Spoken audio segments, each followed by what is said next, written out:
keeps all four wheels on the ground. How y'all doing? Well, welcome to Haas. Thanks for coming out. First point of interest, we've got some air compressors here. They're on 2,700 GFM each. There's about 10,000 cubic feet per minute of air. We have inboard dryers on all of those. Those power the entire facility for air. Then we have our coolant recycling. We actually go through about 3,200 gallons of coolant every month. We recycle what we can, burn off the residual. These shelves here, aluminum castings. We go through about 1 million pounds annually on those. Comes from 3 North American foundries. These chip barrels, I have to laugh because they told us we go through 2 a day. I saw 5 go out yesterday. Just give it to us. So bar stock you see here, between aluminum and steel, we go through 1 million pounds every month. We use our MRP planning tools to schedule the day's needs. We do about 10-15 material trucks in here per day. The metal portion, the shed portion, if you will, of building 1, we have deburring in here. Although we do most of the deburring on the machine, we still process deburring in this area.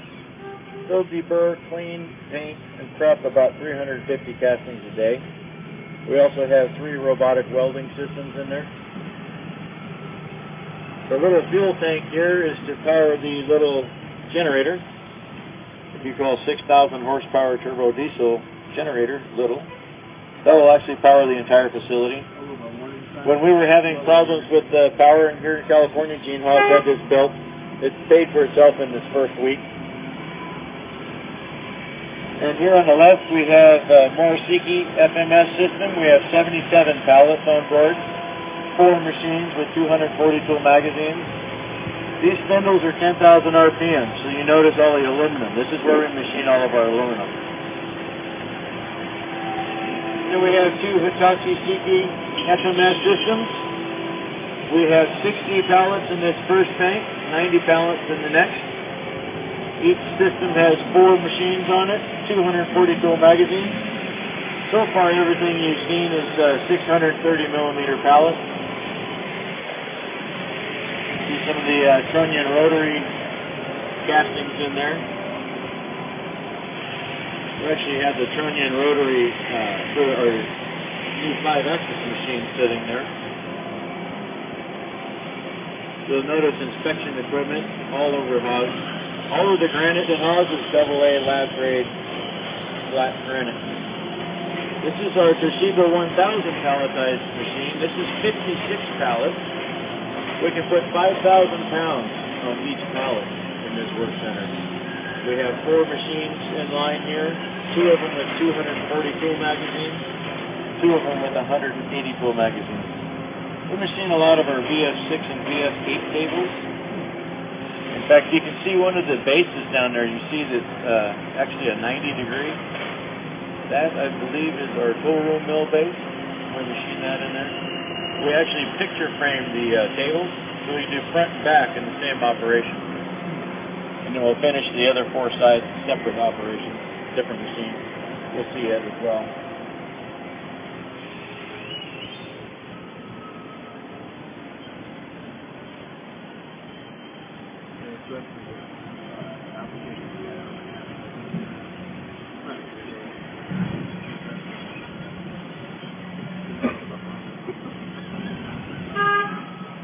We're going to continue on in building 2. This is also building 2. Over here we've got our lathe turret assembly area. We actually take and assemble the turret to the base right here, and then we machine that as an assembly. So that whole assembly will go into the horizontal machine. We'll machine the tool pockets and the periphery all together. So when we bolt this base onto the lathe, it's already lined up. Everything's in position.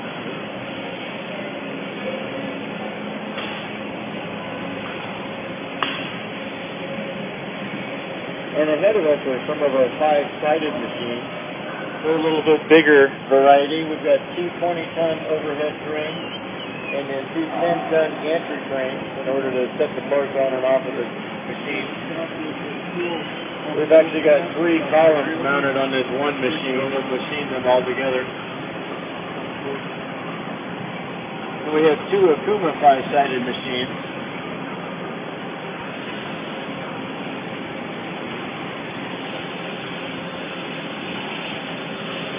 We'll actually locate the casting on there and then use probing to determine its position.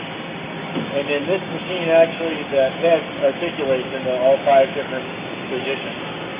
So we'll machine all 5 sides of this without ever disturbing the part.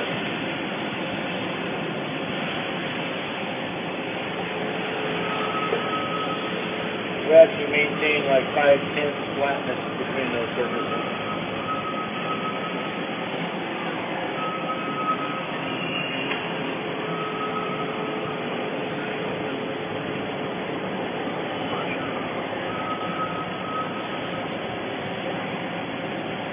It's actually drilling and tapping right now. Yeah.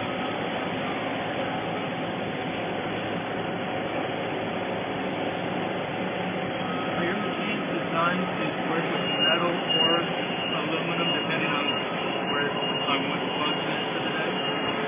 I'm sure some of them are, but like these 5-sided machines, I'm sure these are all pretty much cast iron castings that are coming through here. But we do have, for example, our GR machine is a big weldment. So it's also steel, but it's not cast iron, so that cuts quite a bit differently. But most of that aluminum that we machine is that first FMS that we saw coming in. That's why we have the high-speed spindles on it. Now this next pallet system is kind of unique. If you look down this aisle, this goes all the way to the wall. There's 143 pallets in this system. There's 6 loads and unload stations. There's 5 machines online, 330 tools per machine. That makes this unique. You're looking at the world's largest linear pallet system anywhere.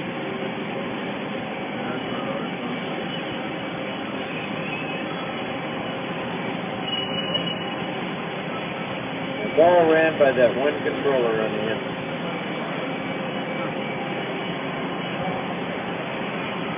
And then behind me, and what we're coming up to, we've got 11 robotic cells there.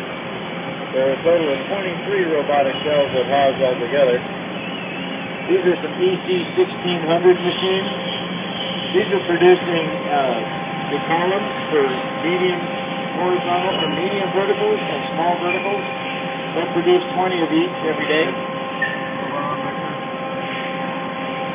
And then behind me, we have more robotic cells. These have 2 layers and a mill. These are capable of producing 150 40-millimeter spindles for us every day. If there's a cage around it, it's a robotic cell. As soon as you open the door, it all shuts off so people can be in there. This is another EC1600 cell where we're machining these mill tables complete. It goes into casting, comes out a finished part. You see on the left, you've got castings going in. Normally, we have tables on the right, but they've already unloaded them all. So at this point, you probably noticed quite a few Haas machines in here. Of the 268 spindles we have in our shop, 198 of those are Haas machines. 100 of those Haas machines are right here in Building 2. And speaking of 100, if you look at this lathe behind me with the red plaque on it, that caused 100,000 machines produced. We're just under 150,000 machines produced today. Now we're entering Building 3. Off to my left is another horizontal work area, or cell, if you will. We've got EC630s, 550s in here. I think there's a couple of VF9s in there as well. And to my right is the beginning of our mini mill and tool room mill assembly line. You might recognize the bases you saw over at the MC1000 horizontal. All machine in one operation. And then to my left we have a VS3 work cell. We've got 4 machines online right now with plans to add a 5th right here. We do some of our larger saddles here and a lot of our bases on these machines.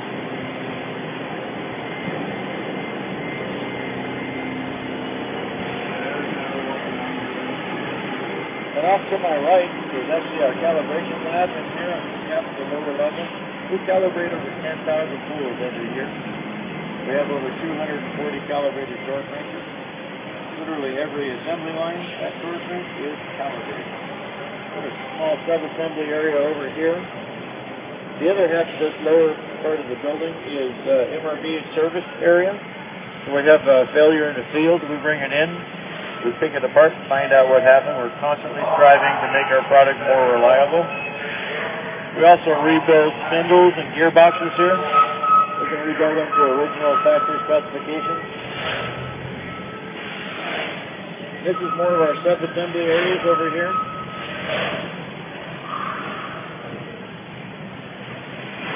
We're putting together power supply cabinets over here. And then back here we're building the side mount tool changer assemblies. It's kind of hard to see from here, but later in our tours we'll actually see where those are brought into the assembly line.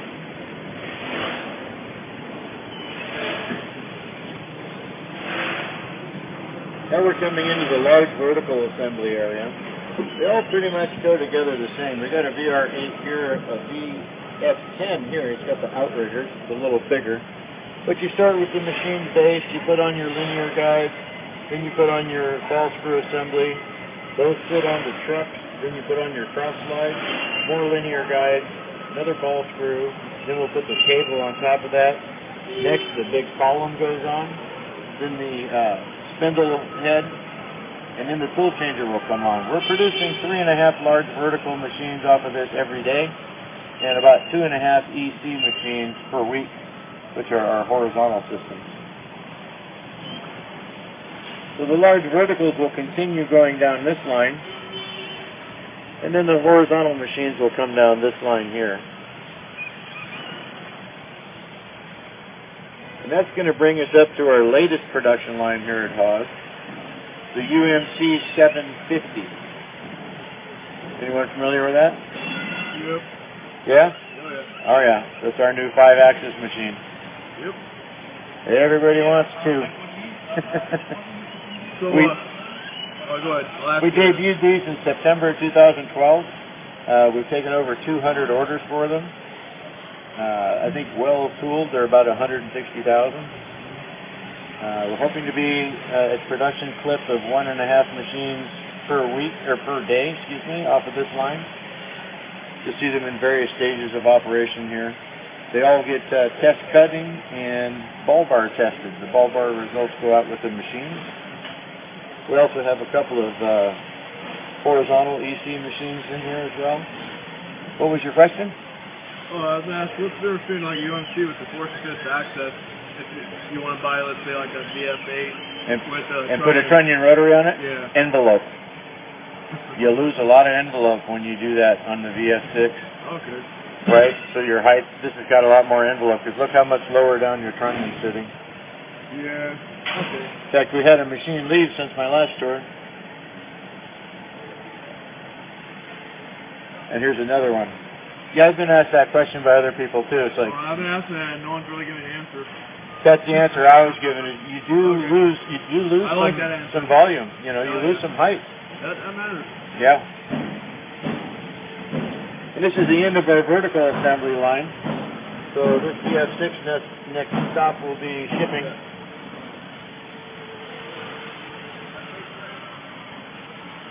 And in this racking that you see off to the right, and all of this racking to the left, there's about $3 million worth of spare parts that we keep in inventory.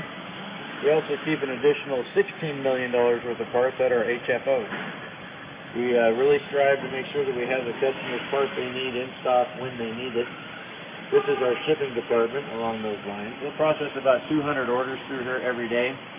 99% of those orders come in, they ship the same day. You'll see the color-coded tubs there. The red is overnight, blue is 2-day, and the green is UPS ground. Okay, just a little bit of popcorn up there.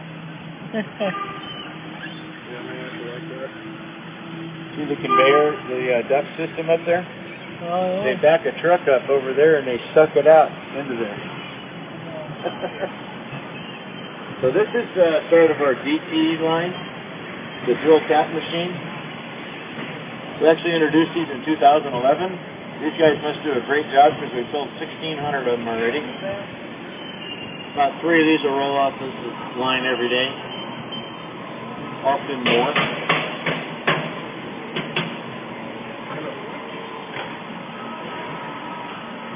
And co-mingled in this area with the DT is also the mini mill and the tool room mill. I talked about the sub-assemblies, the tool changers, side mount tool changers.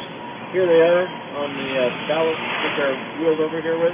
These are literally plug and play at this point. They bolt it on the machine and hook it up and it's done. They've already calibrated and adjusted everything to specification as a sub-assembly.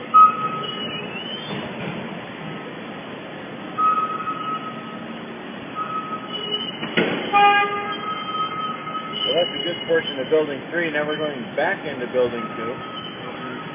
We've got a couple of Haas batch loads behind me. These are double spindle. They've got an automatic parts loader, little robotic arm there. It'll load the raw material in, put it into one spindle, do first op, go into the second spindle, do second op, take out your finished part, put in the rotary packing. Here's a good picture of the EC630 palletized system. And then you got the backside of the robotic cell. Yeah, I'm doing without looking. Now we got a VS3 work center. This is where we finish off the sides of those tables. We can also load 2 mini mill bases on the machine at the same time, machine 2 of them together. We pass through electronic assembly on the other side. We can't really go in there because of ESD concerns. So we go through 20 steps in that assembly process, 9 minutes a step. So it takes us 3 hours to produce one of these controllers. Now we're in final test. If you look next to these controllers, they have a smaller cart. Inside that cart are the servo motors that controller is going to be running. So we will hook those up, simulate operation, and burn them in for a period of at least 24 hours before they can be put onto the machine. A point of interest is we don't just sell machines in the United States, we sell them all over the world.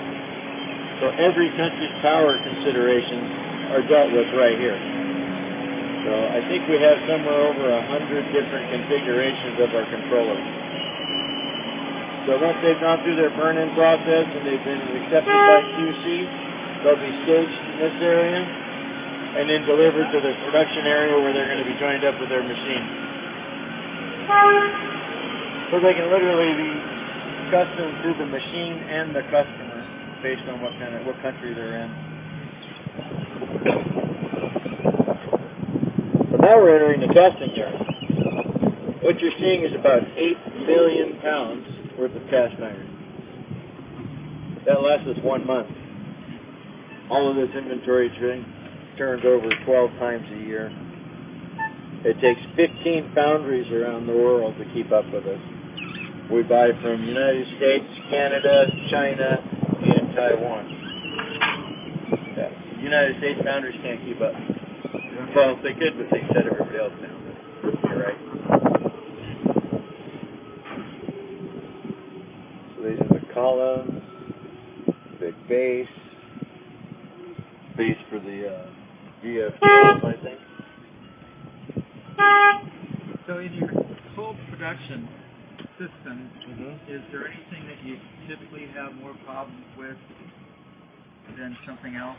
You know, maybe is it just, for example, talk about cast iron, if it's never available? Probably more on the electrical side than anywhere else. We've got the mechanics pretty well done. You know, we go through, by the way, it's 400,000 pounds every day of casting. So now we're going to go into building 4, the receiving building. It's 211,000 square feet. If you look up, that's a 34-foot high ceiling. The steel racking you see, 1.5 million pounds of steel racking in here. We've got pallet space for 17,000 pallets. We manage over 40,000 parts in here. And we carry an average inventory of about $53 million. This is a receiving inspection lab behind me. Hello, Thomas. That's one of my guys. I run the inspection. Now, racks 31 and 32, I'll point out, 15,000 ball screws, 30,000 linear guide assemblies. We keep 4 months of inventory on hand. So we'll go through about 45,000 ball screws and 90,000 linear guides a year. From 32 down to 15 here is all precision machine parts, motors, bearings, gears. And then from 14 to 3, this is all the rest of the sheet metal that it takes to enclose the machine. A few other assorted parts in there. Oh, Chuck. Chewy. Armando. Alex. Those were my guys too. So it takes all that to keep up with producing 55 machines every day. That's about, on 2 shifts, I figured it out to be about every 20 minutes a machine's rolling off of an assembly line somewhere. In March we did 1,100 machines. In 2012 we did 13,000 machines. Busy place. We got about 1 million square feet under roof. Yep. So is everything at Haas centrally located, or are there other locations that are running? Nope, all the machines are built right here. We do have what we call HFOs, which are Haas factory outlets. We've got one in Asia, we've got one in Europe, and one in India. So we'll ship machines out to those locations as well. And then everything is sold through dealerships. And this is our consolidation area. Often customers order several machines and they want them all to ship at the same time. That's what a lot of this is. But they move quickly. When we got Boise, Idaho there, that's like 4 different machines are different from the last time they came through here. We got Torrance, we got Tulsa, Oklahoma, Rochester, Mexico, Houston, India, China, Russia.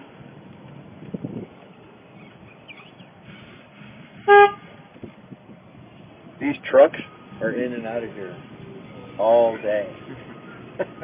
I mean, from like 7 o'clock in the morning, this guy's delivering casting.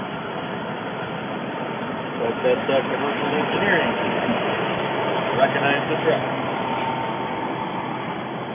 Yeah, we got 4 Haas Europe. They're basically lined by machine type. Here they're actually putting a bag over that machine. I think that's a VF8, a VR8. Any more questions? 1,500 employees. That was his next question. I'm psychic.